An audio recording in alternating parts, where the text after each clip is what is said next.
Survivor Global is back once again, and today we are looking at episodes 18 and 19 for Australian Survivor Champions versus Contenders 2. Riley, my friend, how are you? It's been a long time, a whole week since I've seen you. It has been a very long week without you, Chris, but no, I'm happy to be back here discussing Australian Survivor Champions vs Contenders 2 once again. Third time Yeah. lucky. Well, we're hoping that if anybody else there is feeling the midweek blues, if you're over in Australia and New Zealand because it's Wednesday, that we can turn that frown upside down for you with this recap. We do have a bit of movement happening in this episode. Finally, something interesting happening in regards to all tribal alliances being broken. And the first episode probably a bit more predictable, right? Yeah, absolutely. Definitely. Once John has gone home, Janine feels comfortable with her position within the champions, and we do have this split with 3 contenders versus the 5 champions. Obviously, Daisy is looking a little bit frazzled, wanting to find another idol to keep herself safe in the game. But certainly, Janine, as far as she knows, thinks the champions are strong for the moment, though. Yeah, 100%. And I mean, we've got Luke there saying, he feels uncomfortable immediately with Daisy being out there looking for another idol. Him and Simon are seen together to go after both Harry and Daisy that are working really hard looking for that extra idol. And Daisy takes this as an opportunity quite smartly because Luke is, he's separate from the rest of his champions tribe. And she goes to him and says that someone has told her that he was the person that outed her idol, and all mayhem breaks loose for the rest of the episode based on this little bit of gameplay here from Daisy. That's right. It really is a smart move by Daisy, though, to really make Luke feel paranoid that, someone is a mole in this instance. And Luke straight away says, oh, it's got to be Pia. So straight away, Pia has become Luke's new target, and it really shifts the target off of Daisy. And this is something earlier in the season when Sean came over to the Champions tribe with David reunited with the fake idol. This is really what he should have done to really solidify his position in the tribe and create distrust. I think it's a great move by Daisy to really, shift the onus off of her and onto Pia instead in this instance, and create that little bit of paranoia between Luke and the champions, especially when we know that Luke, after the David blindside, feels he's kind of on the outs here. Yeah, 100%. I thought it was brilliant play by Daisy. And throughout this episode, I was impressed by what Daisy tried to do to save her own butt. And I felt like, maybe she was playing a little bit under the shadows of someone like a Sean in the tribe, because she did seem to do pretty well, even in that period where she was separate from Sean and she had to forge new alliances with the likes of David and Luke. And then when Sean came over, she kind of just played his game to a certain degree. And I feel like it sort of made her run out of a bit of runway here towards the end, where even though she's trying all of these great things, it's a little bit too late to be able to sort of turn this momentum around that is coming her way in regards to trying to get her out of the game. Now, before we move on to this section prior to the reward challenge, we also get a little bit of a clip here of Baden talking about the fact that, he feels like he's gone through this whole metamorphosis being in the game. He came into the game as the shy boy who didn't want to talk to anybody, but now he feels a lot more comfortable with people, which I feel like if you've been on the island for 38, 36 days at this point, you're probably going to be comfortable with the people that you're out there with, because from everyone that we've heard, any kind of interviews with people that have played the game, we always hear that, you bond very differently with people when you play a game like this, and that if you're out there for 36 days, it probably feels like you've known these people for a year. Yeah, that's right. And that's something I picked up, especially watching these 2 episodes of Australian Survivor. It's very heavy on the camp life. And I really am starting to get the feeling that Australian Survivor is much more kumbaya as opposed to US Survivor. It really does feel like more of a school camp, I suppose. But Baden really has had this metamorphosis on this season. He is this underrated gem, I think, that's really found his place. And, he's not exactly the biggest challenge threat, but he's certainly trying his best and putting himself out there, which I think is great for Baden. This shy guy coming into the season against all these big boys like Sean and David and Luke, and now he's really holding his own, which is great. And we go to the reward challenge, and it's quite an exciting one, isn't it, Chris? The pegs on the board and pulling them out in pairs.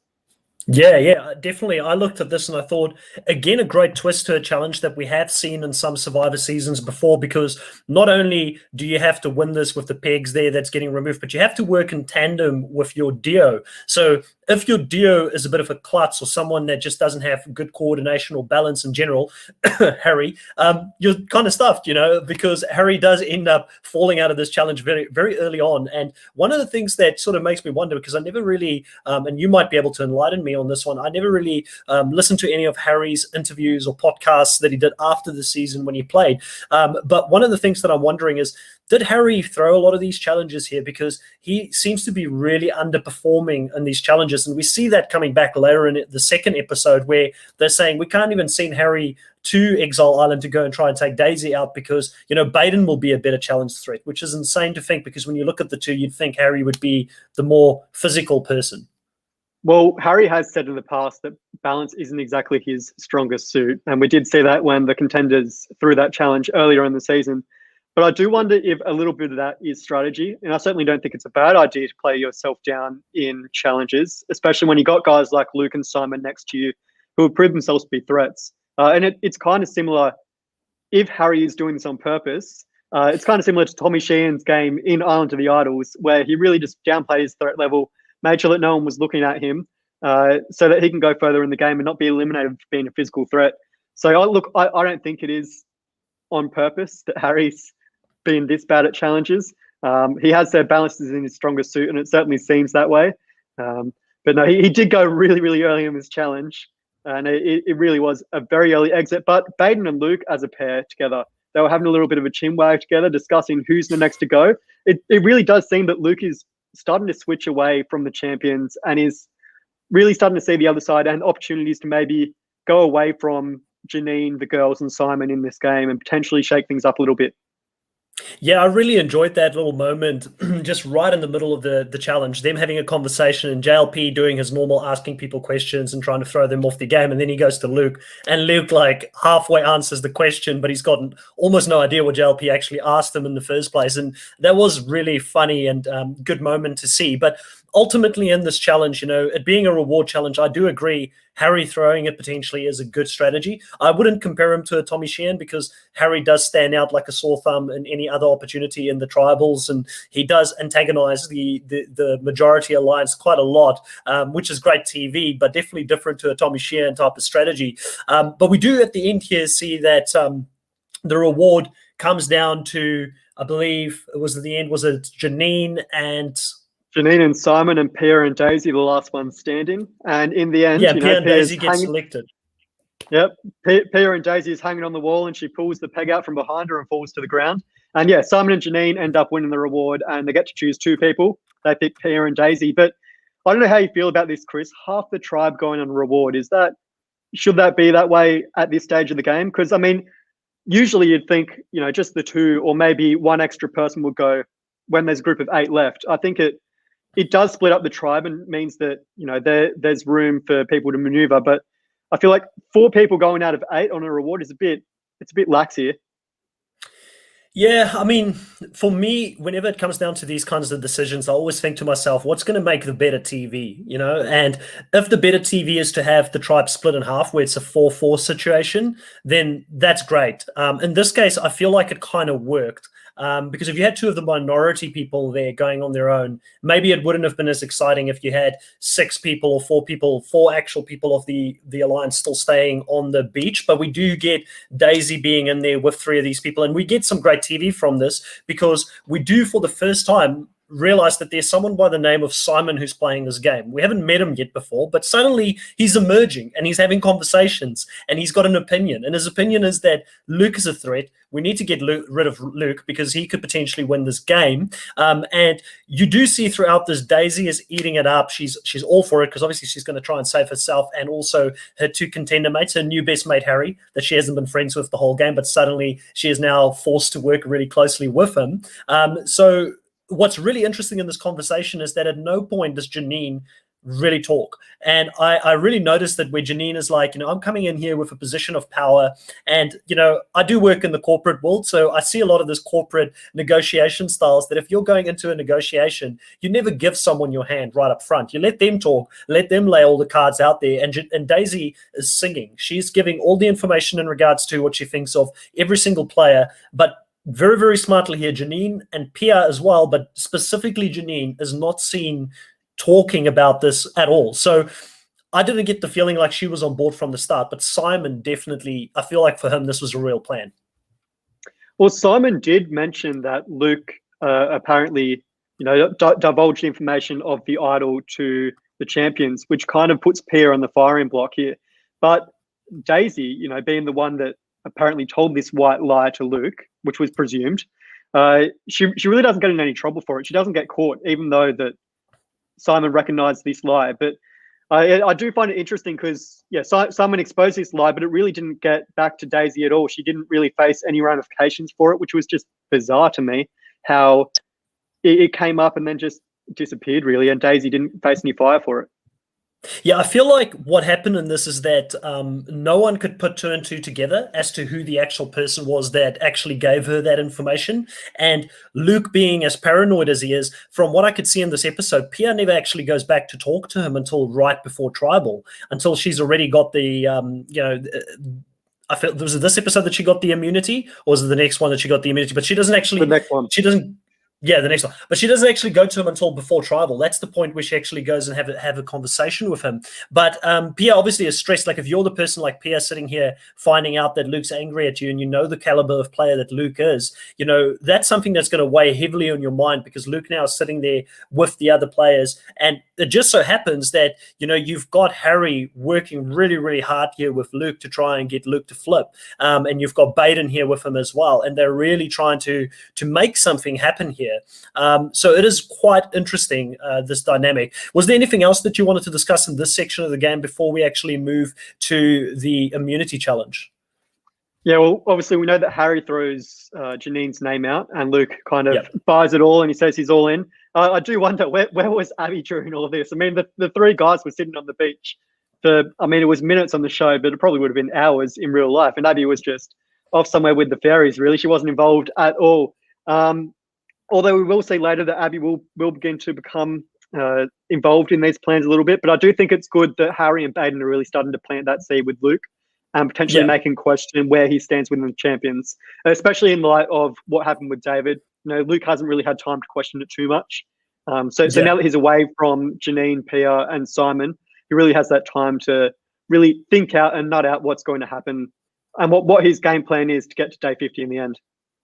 Yeah, and it's quite interesting that at this point, Luke also mentions that, he's quite convinced that he can get Abby to switch with him, and that's the person that he would approach. So you already see that Luke is thinking about who the person would be in that champions group that potentially would come over with him to make a move. Now, we go over to the immunity challenge, and this immunity challenge, again, like there's this trend with Australian Survivor where it is all about strength, physicality, and really it comes down to just guts and being able to go in there and last for as long as you can, having pain there, because they've got to go into this tricep almost type, or no, bicep type of hold, that they've got to hold this ball up in the top. And if they lose even the slightest sort of relief that you're trying to find with your biceps, could cause that ball to fall. And I guess what makes this one quite interesting is because it's only 8% of your body weight, so it's not as crazy as some of the previous challenges we've seen, but it does come down to concentration, and we do see quite a few people early in this challenge sort of dropping the ball. Now, things that stood out for me here was just Lukey being Luke, and some of the things that he was saying, like kissing the biceps and saying all day, baby, and seeing JLP react to that and laughing and talking about bringing out the old anacondas. That was some of the TV gold moments that we see during this challenge. Yeah, well, the anacondas didn't last for long, as we saw, but it really was this showdown between Janine and Simon. But the fun thing about this, really, and as I said earlier, Australian Survivor, they seem to have so much more banter, so much more discussion in the challenges. I'm not sure whether this is a sign of the edit, perhaps not showing it in the US Survivor because they don't have as much time to flesh it out in challenges. But there was a lot of back and forth, a lot of banter, a lot of conversation in this challenge, which other than Christian, rambling on David versus Goliath in that challenge, we really don't see too much of that back and forth in US Survivor. So I found that to be really fun. Everyone going back and forth, Baden not brushing the fly off of Janine's leg and Daisy doing it instead.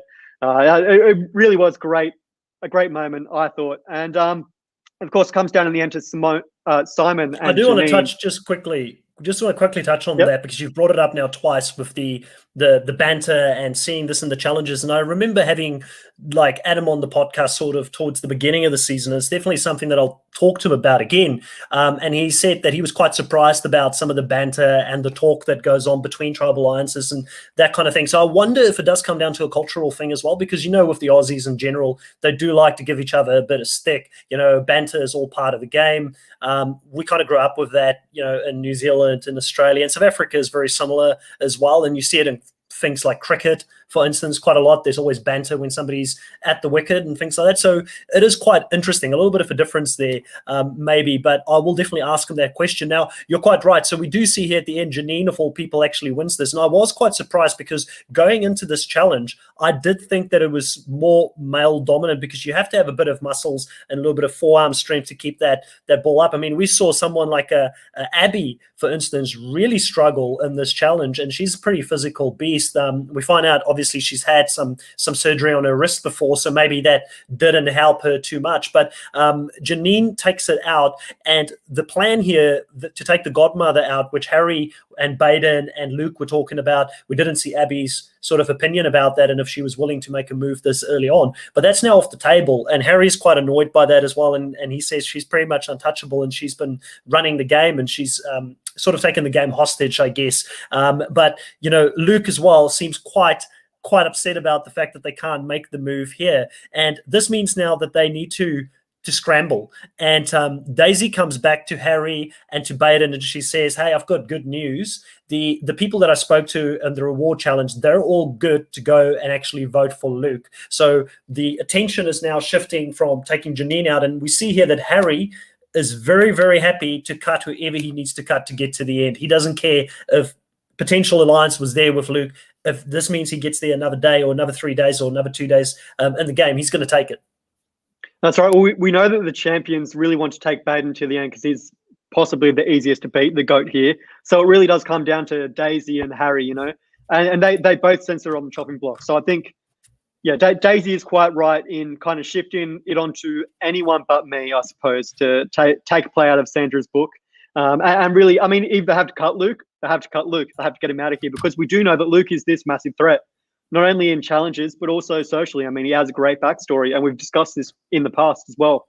If Luke gets to the final four and he wins, final immunity, he's going to win the game, no question. I mean, I would find it hard. I think one player. I would think only one player at this stage could challenge him in that final, and that's Janine, based off a game that we've seen up until this point, and how much we know how the jury are going to vote, and they're not going to give Janine another $500,000 when Luke's sitting right there next to him, and he has the perfect sob story to tell.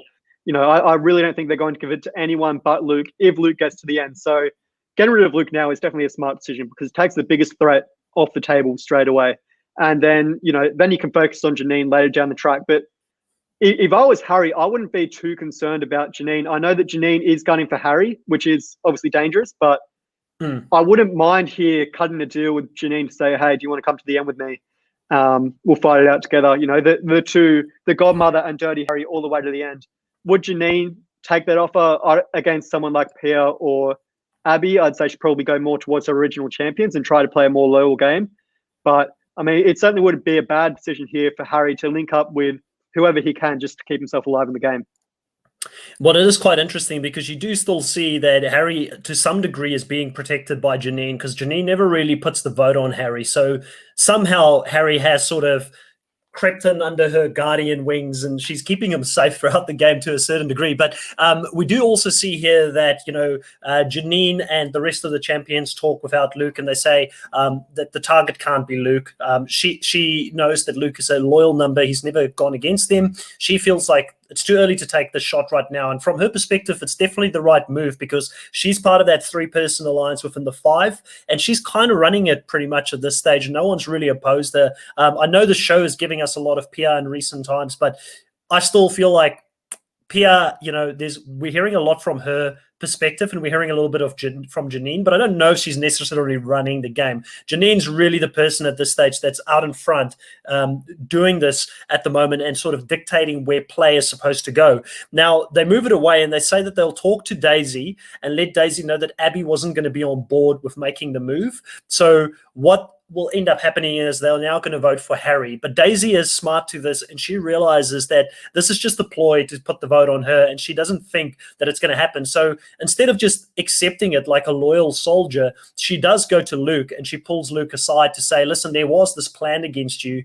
to take you out, which again, I feel like is great play here from her because she's shown as being extremely flexible, shown as having the right conversations at the right time with the right people. Again, it's just a little bit too late to try and now turn the tide that's coming her way, but it does make Luke super paranoid, and I think it wakes him up to the fact that he's definitely the low man in the totem pole when it comes to the Champions tribe. So that will obviously play into the next episode. Yeah, that's right. Yeah, I don't think it is just Janine. I think Simon also has a big role in that. He's more of a passive player in the alliance, but I think Simon certainly has a lot of sway in terms of that that alliance there with the old champions.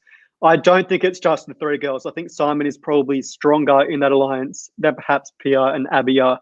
But yeah, it definitely is the right idea to target Luke. But I mean, Luke, he's loyal. He's not going to turn on the champions, at least from what they know. So I certainly think it's not a bad idea for the champions to stay strong, especially when you got 5 against 3.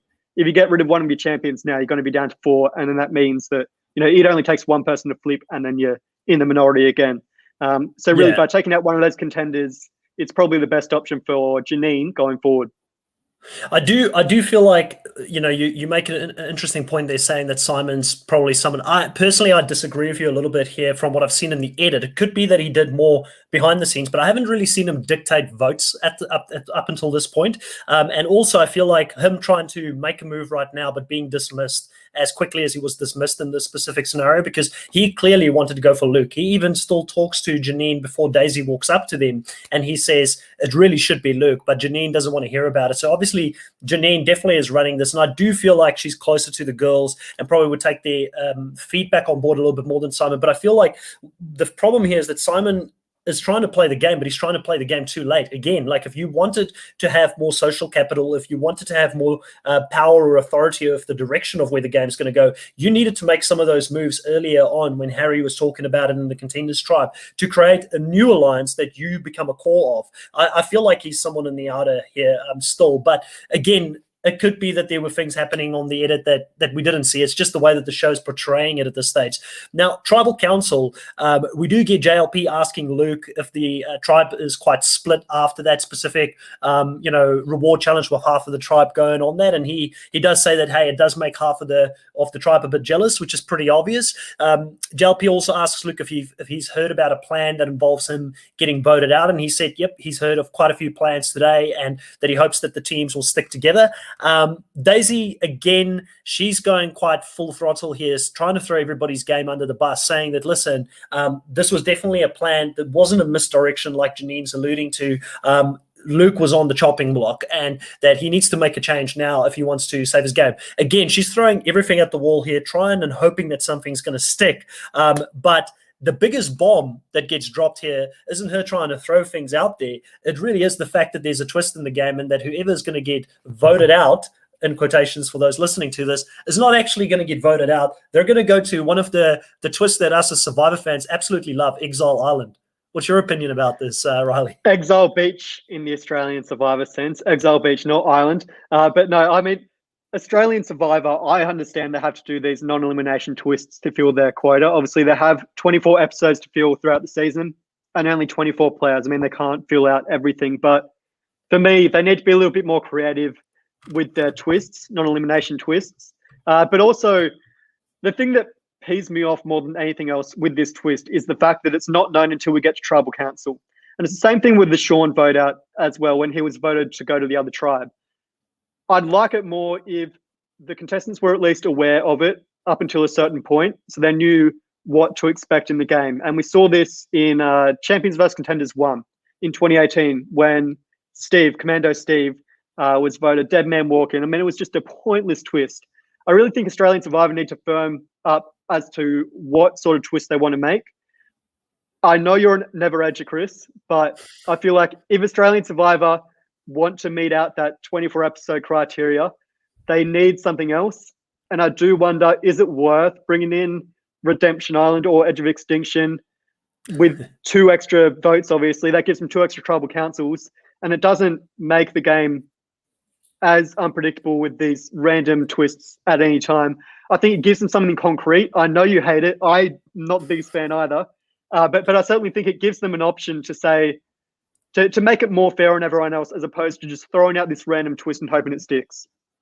For me personally, I feel like I would rather not have Edge. I am truly a never edger. And the reason for that, I'd rather have what we see now, even though I really hate the fact that, you get people going to the beach and someone's going to come back and it's going to be an uphill battle for them to get back in the game. The problem that I have with Edge of Extinction specifically is the amount of time that we spend on the Edge of Extinction and the time that it takes away from us seeing what's happening in the actual game. And then the other big problem is that we end up with a cast of 24 people being in the game until this late in the game, and you've got too many people that you need to focus on. I just feel like it's not a good twist for that. I do get what you're saying. Maybe a bit of brainstorming is required in regards to what type of twists they should bring in. And hey, let's put that up as one of our off-season things, Riley. We'll talk about the potential twists that Australian Survivor could bring in to sort this issue with 24 episodes. But let's hope that the Edge of Extinction is not out there. I don't want to put it in the universe. I really don't want to see it in Australian Survivor. But I appreciate the fact that you're trying to think outside of the box here. So let's put that to the side. Let's park the bus on it for now, and we'll come back to it. Now, we do see here that, like we said, Daisy's voted out. And the other thing here is that there's a big reaction to this from the jury, with the jury being very disappointed. You see David shaking his head. No, he can't believe that they're still going down this tribal lines. And he's probably thinking of his boy Lukey there, just being a dead man walking, because you can probably see the writing on the wall that at some stage the champions are going to turn against them. Now, we move into the next episode. And we see a little bit of Daisy on Exile Beach. We're not going to talk about that for too much, but it does really give you that underdog heroes kind of edit, with her being a country girl saying that, country folk are people that are used to working hard, but this is nearly breaking her soul, and she's really struggling to get a fire going. We see her being in absolute miserable weather, getting rained on, and you can't help but kind of want to root for her at this point. The edit is done in such a way where you kind of feel like, man, I really wish Daisy gets another opportunity to get back into the game. And probably at this point, if there was a heroes versus villains type of season, she would fall under the heroes category based on what we've seen this season. Yeah, I think Daisy would certainly come under the heroes banner, but I do wonder, what do you think about Pia? Because we do get some fun confessionals early in the episode here of her saying she's the smiling assassin and, making references to Goodfellas and The Godfather. I mean, she thinks she's running the game, and she may well be, because she really does seem to be this social threat out of the 3 girls here. I do wonder, do you see her as an anti-hero or a villain in this sense? We haven't seen too much of her, but from what we've seen so far, what do you think?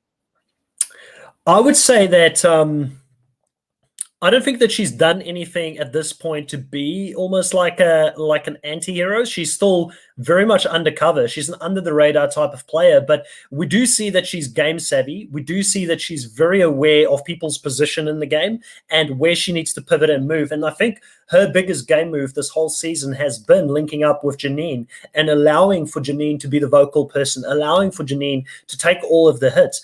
I feel like she's playing that type of game that we normally don't like seeing at the end when it comes to someone winning if they beat someone that's a better player than them in the end because they didn't piss anyone off. That's kind of the game she's playing here. But in Australian Survivor, we see a lot more of what she is doing behind the scenes compared to what you would see in a normal American Survivor season, where sometimes you don't have the time to give the edit for people that aren't making things happen all the time. Because I don't think Pia is in the driver's seat. I don't think she is. I feel like she's not out of it, but she's not fully driving it. I feel like she's co-piloting it to a certain degree with Janine, but I don't feel like her and Janine is like one entity to me. It's almost like you've got two split personalities here. You've got the person that's out there doing everything and being the grunt, but I also think Janine is very strategic. But then you've got the other person there. If the bigger question is, if you split Janine and Pia up at this stage in the game, the bigger question is, how will Pia do if Janine's not there anymore? And I think that that's something that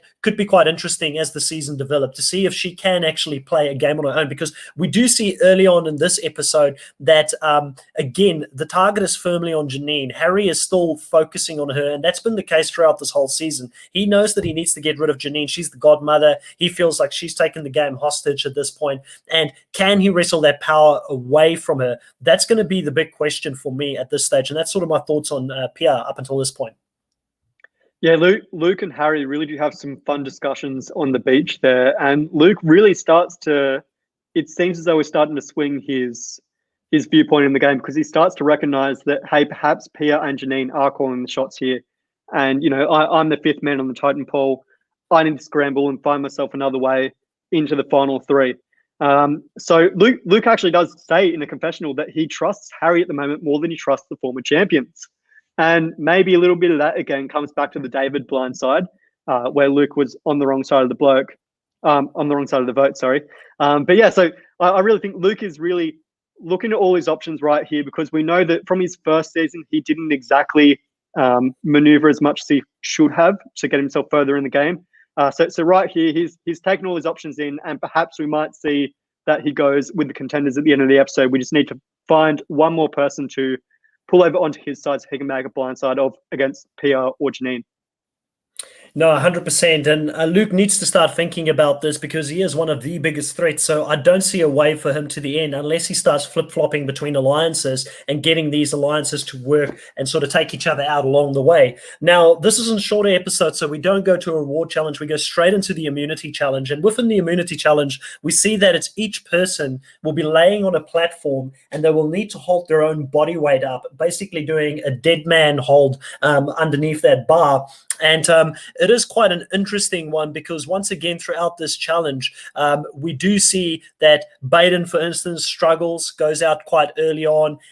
Harry, again, underperforms, doesn't really do too well. But the final battle here ends up being between Simon, a Pia, and a Luke battling here for the immunity. And again, this is the type of challenge where I would think that it would suit someone with not as much body mass, because you've got more weight to hold up there. But in this case, it does actually play out the way you would think. But I think the really, really interesting thing here is that they do amend the challenge towards the end, because they were hanging there for like an hour, which is pretty impressive. So they make them hang on one arm, which would be very, very difficult to do. Doesn't give you the opportunity of being able to alternate between your arms and keep your grip fresh. But we do see Pia winning the immunity here, which is quite an interesting one. And especially seeing Pia up there on the podium next to JLP, getting the immunity necklace, you see her stature. She's quite a tiny little girl. So, when you look at that, you can understand why she's able to play this smiling assassin undercover type of game, because she does not look like a threatening person when you look at her there on the podium receiving the immunity challenge. That's right. She really is the mouse that's really undercover at the moment. She might be playing a dirty game, or at least thinking of playing a dirty game and calling the shots behind the scene. But yeah, no one really views Pia as a threat at the moment. I mean, Janine and Luke are obviously public enemy number one. And then Simon and Abby are both physical threats. So really, I think Pia and Baden are probably the two players that no one's looking at right now. The players that people think are, just these social players. They're not as much of a physical threat, because we do know that Australian Survivor, from what we've seen in previous seasons, it is very physically oriented. It is very much about keeping the tribe strong and having the strongest survive. I mean, a player like Aussie would do a lot better in Australian Survivor than he would in US Survivor. I mean, simply because they want to keep the big threats there, and there's so many of them, really. So they all band together. Could you imagine a Terry Dietz playing in Australia, like especially in his prime? Like he would absolutely kill it in an Australian Survivor season. One of the things we did sort of skip over here, and that becomes a really, really big talking point after we know that Pia's won the immunity challenge, is that, Harry's worked really hard with Bait. And again, you got to feel sorry for him because, he's working very hard, but it seems like every time there's just something that's not fully falling in place for him. But he talks quite a lot to Abby before this, and he gets Abby thinking, like, listen, if you get towards the final here, what's your case? What have you done in the game up until this point? How are you going to win a jury vote next to Janine? Because the contenders respect Janine. They see Janine as the godmother, the person that's done all of these moves. How are you going to sell yourself? And, at this point, it looks like Janine's just running the show. And Abby does take that into consideration. But the really interesting line that she had here, coming back from the immunity challenges, she said that, I didn't expect Pia to win this immunity challenge. I now need to rethink my plan. So it does make me wonder if Abby actually wanted to go for Pia instead of Janine as a first option, because Janine is someone that she says she's quite close to, and it's the person she's been the closest to in the game. But she do realize that she needs to make a game move separate to Janine. I still think the right move for her here is definitely you take the head off the snake. But in saying that, Abby now has to weigh up, do I take Janine out because I'm in a tie 3, which means that maybe Simon and someone like a Pia might not want to work with me, where if I take Simon out, I feel like the two girls will forgive me a little bit easier. But if Simon comes back from this, Exile beach, then that's going to be a tough one, and I might be completely on the outer here. So it's a really tough one for Abby, and she's starting to weigh all of these options up at the same time. Yeah, I think being in Abby's position, Pia's just won immunity, and it's either Janine or Simon she has to go against because she needs to build a case here. She really needs to. You mentioned earlier Janine and Pia being the co-pilots. Well, Abby in this instance, she's the passenger. She's really taking them along for the 100%. Ride and just coasting along in the game. Yeah, she's a physical threat, but I mean, what has she done socially other than just play coattails with the other two girls? So yeah, it really does come down to who do I want to get rid of, knowing that the Exile Beach twist is in play. If Janine comes back, I think Abby is in a lot of trouble because Janine has the power to persuade. She is a businesswoman. I think she could really latch on to someone like Luke and say, hey, what's happened here? I'm going to take it to the end. I think Janine is certainly a bigger threat than Simon in terms of what she can do socially if she was to return. And I mean, both Janine and Simon are probably likely to beat Daisy. We know that they've both proven themselves to be these massive threats in challenges. They're both really hung in there in all these individual immunity challenges and obviously won challenges themselves. So at the end of the day, who do you choose, Simon or Janine? Which is the better shot? We know that Harry obviously wants Janine out of the game. He wants to get that biggest throw off the board. But maybe Simon is the safer play here. Yeah, 100%. I think that they make the right decision for this stage of the game. It's not the decision that we as the viewers would have liked to have seen. For me personally, I would have loved to have seen someone like a Janine or someone at the top get the chop here so that there's a little bit of a shake-up in the dynamic within the tribes. But I do think that this is going to have some rippling effects moving into the next episode for sure. Now, we do have a lot of discussion here between Harry and Abby going to Harry and telling him exactly what you've just said, which is, I feel more comfortable taking Simon out. And you still have Harry trying his best to convince Abby to go for Janine instead of actually going for Simon. But this is not going to change. And Luke is happy to go wherever. He's happy to make a move here with Abby because he realizes that that gets him one step closer to like a top 4 spot instead of a top 5 spot. So from his point of view, it definitely makes sense. Now, Tribal Council starts here, and JLP says congratulations on winning the immunity challenge to Pia. And there's a bit of a joke being made here again by Luke, just saying, yep, Pia's the challenge beast, and people are laughing at that. Just a little bit of fun moment there. Janine says that, knowing that someone's going to return in this specific instance does make this quite a tricky vote because it can disrupt their plans quite a bit, and it makes it even more essential. And what I've sort of find with Janine in these tribal councils is that she really does come across as that leader. I mean, she just can't help it. She's trying to keep the cohesive unit together, moving in synergy together to getting the same people out of this game without going against the plan, because it really benefits her at this point for everybody to stick together because she has got the blueprint all the way to the finals. And I do feel like if she goes up against a Janine and an Abby in a final who also has a bit of money, I think that they'll probably give it to the player here who's played the best game up until this point. Yeah, I do think that it is really going to be the best player, especially looking at this jury. I mean, David is obviously one player that really wants to pick the best person to win the game. But yeah, I do think that casting Simon out here is definitely the best choice for Abby to go down. I mean, as I mentioned before, Janine is going to be a woman's scorn if she returns to the game. You don't want her on your bad side. But I do wonder what you think about this, Chris, is have Janine and Pia been so confident that they'd sort of looked away and not recognized that Harry and Baden could potentially shake things up and potentially, latch onto these stragglers on and usurp them in power?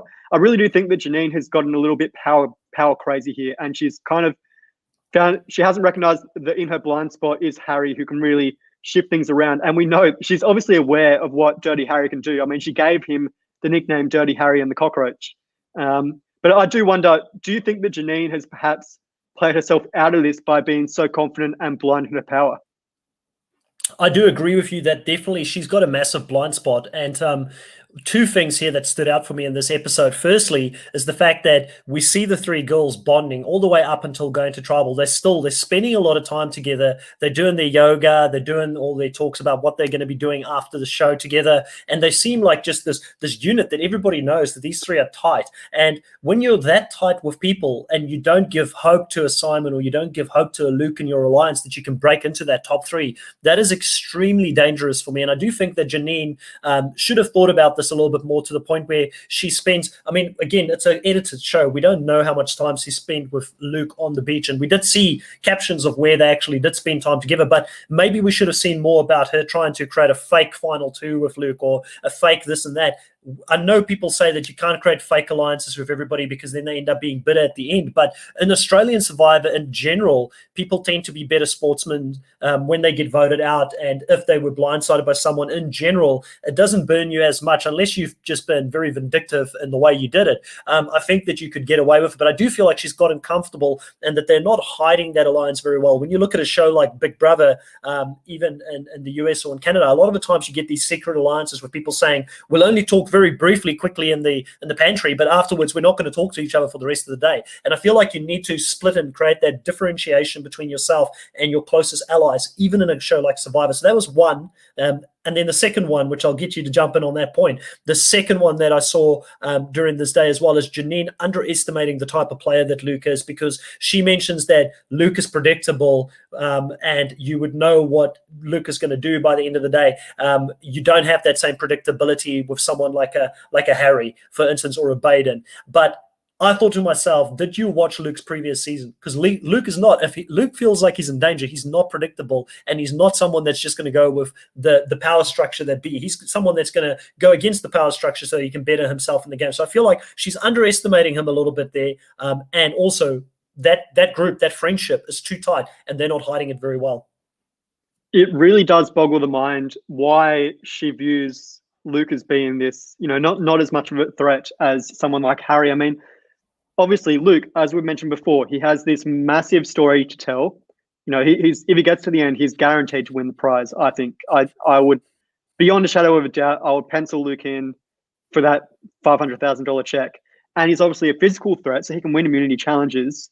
And yet he's also a great social player. He could really maneuver and get into any single alliance. He's not penned in with anyone at the moment. He is a free agent at the moment, Luke. So I really do think it's bizarre that Janine really just isn't viewing him as, being someone that could flip. She really does think at this point it's still champion strong, even when it's 5-2 and people are starting to question and bring into light potential final two deals and how they get to the end. I think that's the biggest thing when you're this far in the game. You've got to figure out, how am I going to get to the end? And how do others think they're going to get to the end? And am I in their plans? Because if you're not in their plans, you want to make sure that you are.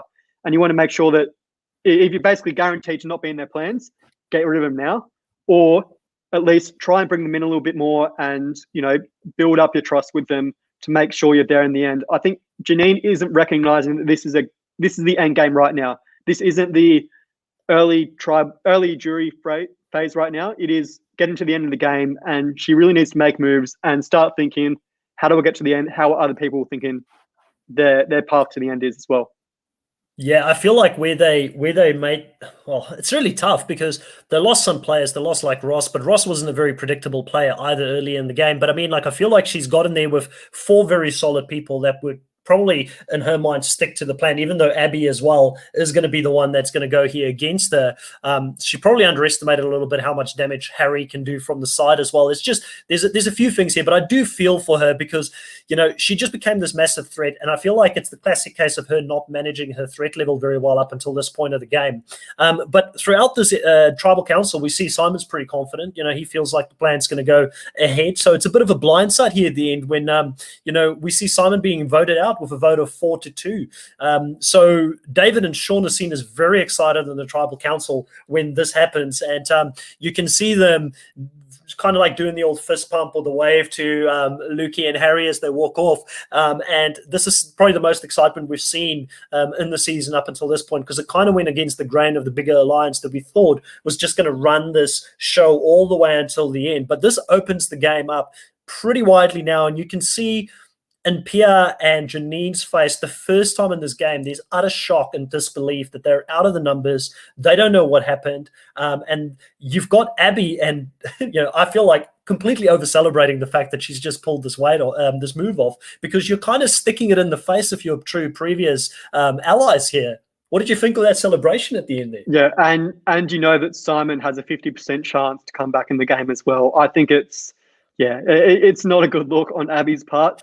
Certainly, if she's going to play out up to the jury, I mean, they're going to decide the vote at the end of the day, so you might as well. But I mean, it really does start to show cracks in Janine and Pia's power in the game. I think from here on out, they're really going to have to backpedal and try and figure out their path to the end, because ultimately they've slipped down a rung on the ladder here, and they really need to scramble and recover for lost time. But by sticking so strong for so long, really from the Anastasia vote all the way up to Daisy, Janine and Pia haven't really been challenged in their power at all. So now to see them really scrambling and trying to find their place in the game again and regain that ally in Abby, potentially, if they've lost her, it's going to be interesting to see how they play out from here, especially now that Janine's in the minority and she's still the biggest target on the board. All right, so final thoughts here, Riley. Who's in the driver's seat at the moment and who's the co-pilot?